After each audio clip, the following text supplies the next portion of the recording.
Okay, Peregrine, the floor is yours. Great, thank you. Thank you everyone for being here. I'll go ahead and call this session of the City of Ocean Shores Hearing Examiner to order. For the record, today is August 23rd, 2023 at 10 a.m. We have one item on the agenda today, number CUP 23004, a request for approval of a conditional use permit to allow for the construction of what I believe is a 2-unit common wall residential structure on a property totaling approximately 0.44 acres located at 891 and 895 Minard Avenue Northwest, which would be subdivided to allow for individual unit ownership. My name is Peregrine Sorter. I am a hearing examiner with Sound Law Center, whom the city has selected to hold certain land use hearings like this one. And it will be my role today to collect evidence in the form of exhibits and testimony to determine whether the proposal complies with the city comprehensive plan, zoning ordinances, and the specific criteria for approval of a conditional use permit. To that end, I received and reviewed several exhibits in advance of the hearing, including the application and project plans, the staff report prepared by city staff, and various notice materials. And I will go ahead and admit these exhibits into the record. Should anyone have any additional exhibits that they would like admitted into the record, please let me know when it is your opportunity to testify, and I will go ahead and address admitting additional exhibits at that time. Speaking of testimony, all testimony today will be under oath or affirmation, because were my decision to be appealed, the recording of today's hearing, along with the admitted exhibits and my written decision, would serve as the foundation for any such appeal. The order we typically follow, and I believe we're going to be following today, is first we'll hear from city staff, who will provide an overview of the proposal, along with any recommendations that the city may have. Following that, we'll hear from the applicant and see if there's any additional information that they feel myself or any members of the public should be aware of in advance of my decision being issued. After that, members of the public will have an opportunity to testify. And finally, following any public testimony, we will turn back to the applicant and the city as necessary for any response. So I think with that, we can get started. Mr. Reed, let's get you sworn in. Please raise your right hand. Do you swear or affirm to tell the truth in the testimony that you give today? I do. Thank you. And can you please state and spell your name for the audio recording and explain your role at the city? Sure. Good morning. My name is Marshall Reed, spelled M-A-R-S-H-A-L-L. Last name is Reed, R-E-A-D, and I serve as the lead planner for the City of Ocean Shores in this matter. And did my summary of the exhibits track with what you were hoping I'd review in advance of the hearing? Yes, they did. And do you have any additional exhibits that you would like admitted at this time? Not at this time. Great, thank you. You may proceed with your presentation when you're ready. Okay, great, thank you. So the city received an application on June 14th, 2023 for a common wall subdivision as outlined in the purpose of the staff report. This is going to be for a conditional use permit of a multifamily medium density zone property for the purpose of building a 2-unit common wall residential structure and subdividing it to allow for individual ownership.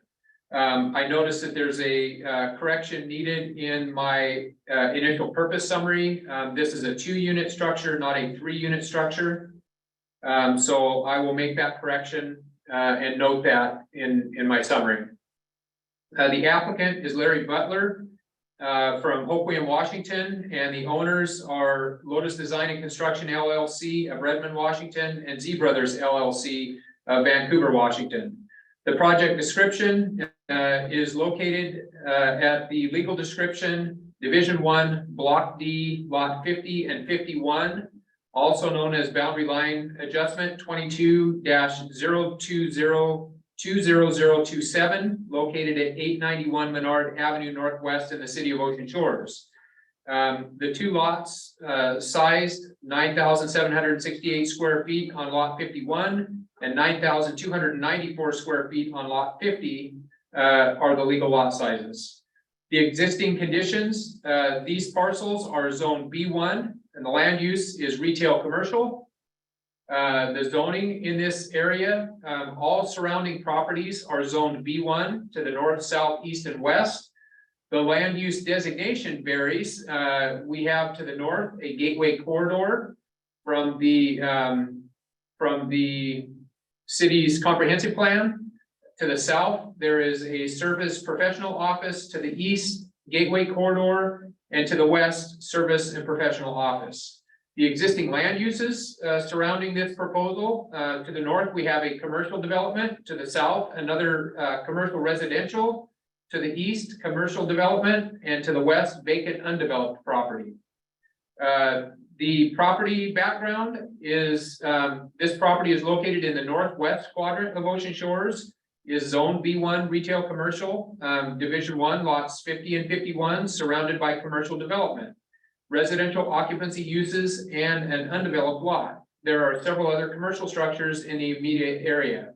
In the B1 zoning, it's designated a conditional use requiring a conditional use permit for row house and other common wall residential developments, which are intended to be subdivided for individual ownership. This is pursuant to Ocean Shores Municipal Code 1734-030, paragraph D.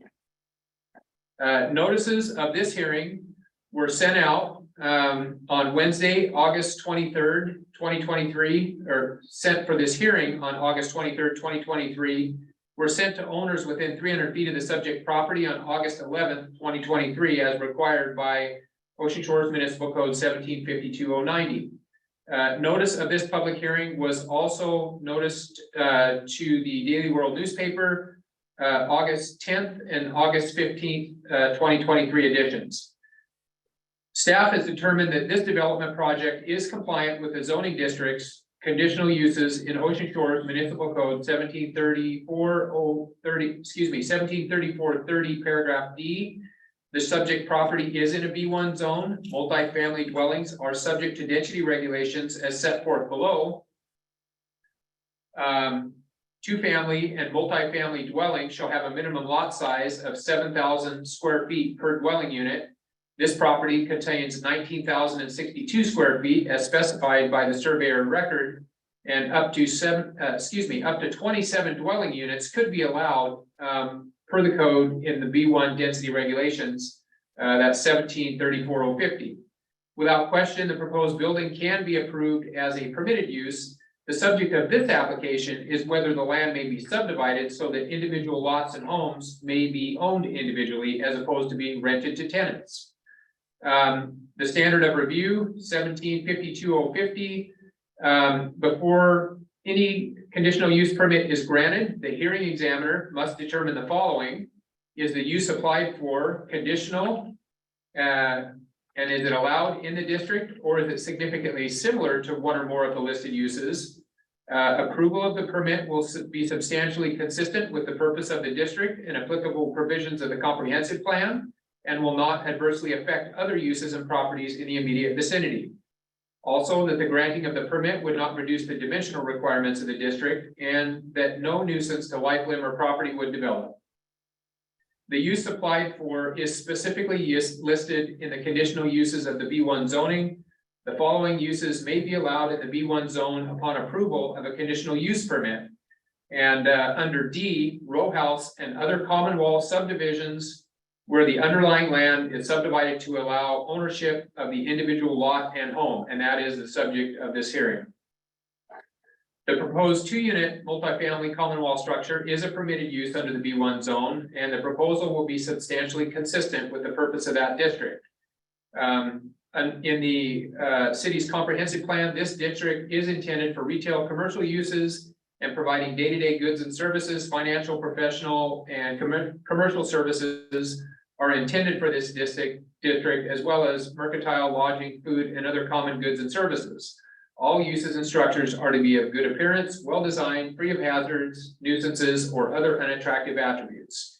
Where the proposal would allow for individual units to be sold to home buyers, the application appears consistent with the purpose of this district. The city's 2020 comprehensive plan supports the proposal in housing policy number 8 is to encourage and promote a wide range of residential development types and densities in various parts of the city to meet the needs of a diverse population and provide for a variety of housing choices. Again, because the proposal would allow for units to be sold to individual home buyers, the application appears consistent with the purpose of the comprehensive plan.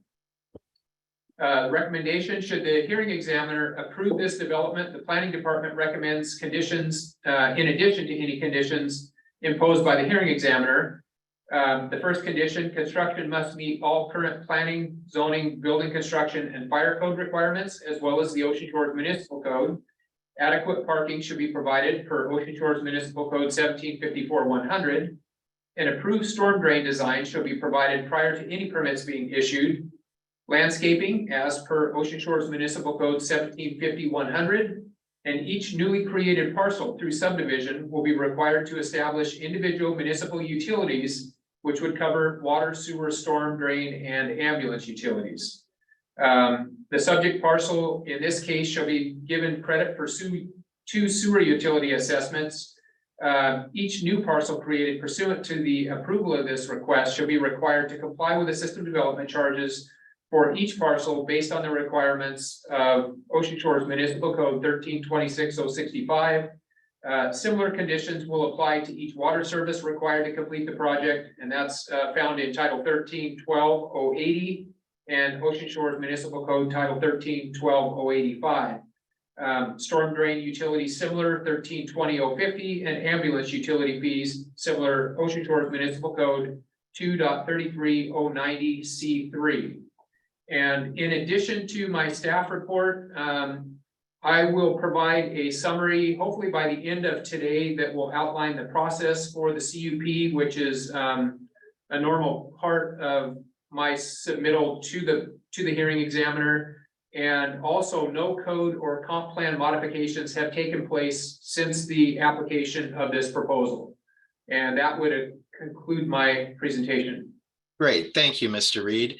I just have a couple quick questions about this. So this appears to be slightly different than some of these that we've dealt with in the past, and that we have already two legal lots.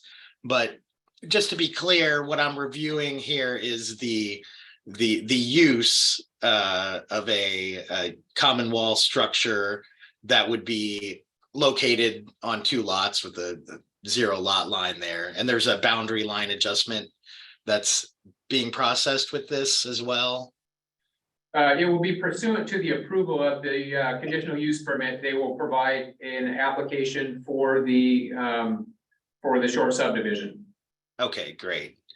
And then it appears that there's a wetland on this property with a buffer that extends over both lots, but the city has reviewed the proposal and determined that there's going to be no impacts to that wetland or buffer.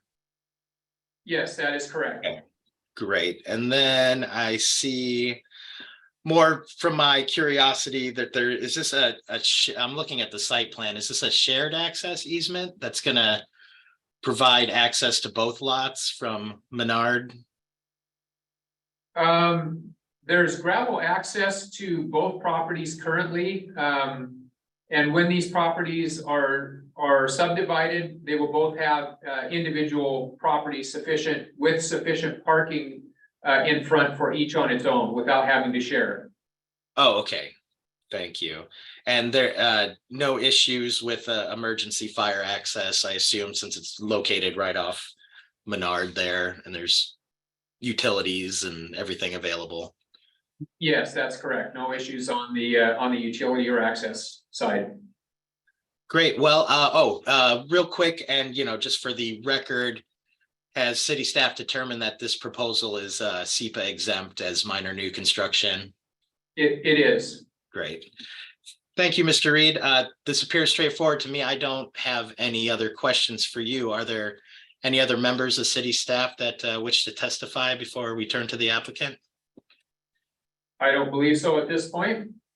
Great. And who do we have here on behalf of the applicant? This is Larry Butler. He is serving as the agent for the owners and is the applicant on the proposal. So Larry Butler. Great. Mr. Butler, can you please raise your right hand? Do you swear or affirm to tell the truth in the testimony that you give here today? I do. And can you please spell your name for the record and just explain your role with this project? Sure, my name is Larry Butler, Larry, last name Butler. I'm a professional land surveyor, and I am acting as the applicant for the owners on this project.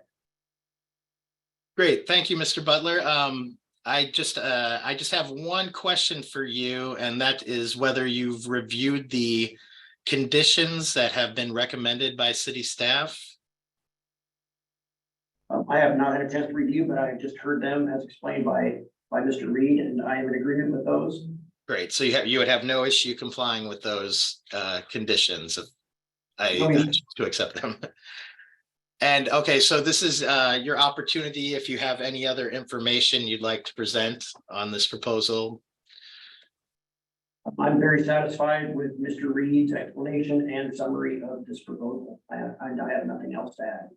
Great, thank you. And do you have any other members of the applicant team that would like to testify on this before we see if there's any members of the public?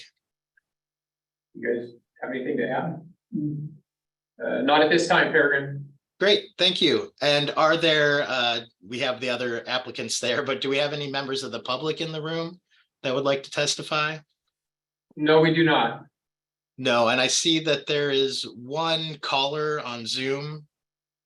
I don't know if that's a member of the public or someone that would like to testify. If so, you can unmute and let me know. Can't see the phone number. Can you? 714-469-4356.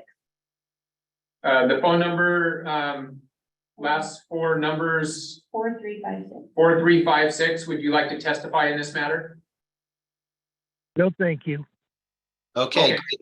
Thank you for being here. Well, with that, this appears very straightforward. Mr. Reed, do you have any last thoughts on behalf of the city before we adjourn this hearing? No, would you like to, I will endeavor to have that summary to you by this afternoon. Do you want to leave the record open beyond that? Typically we do till Friday, but I'll try to get that to you sooner. Tell you what, Mr. Reed, I will leave the record open until Friday to allow you to send that to me, but it'll still be my intention to issue a decision within 10 working days of today. So there won't be any delay, but yes, you can take till Friday if necessary to send that to me. Okay, great. Thank you. Sound good? Okay, thank you. With that, then I'm going to go ahead and adjourn this hearing. I want to thank everyone for being here today, and I hope you enjoy the rest of your day. Thank you.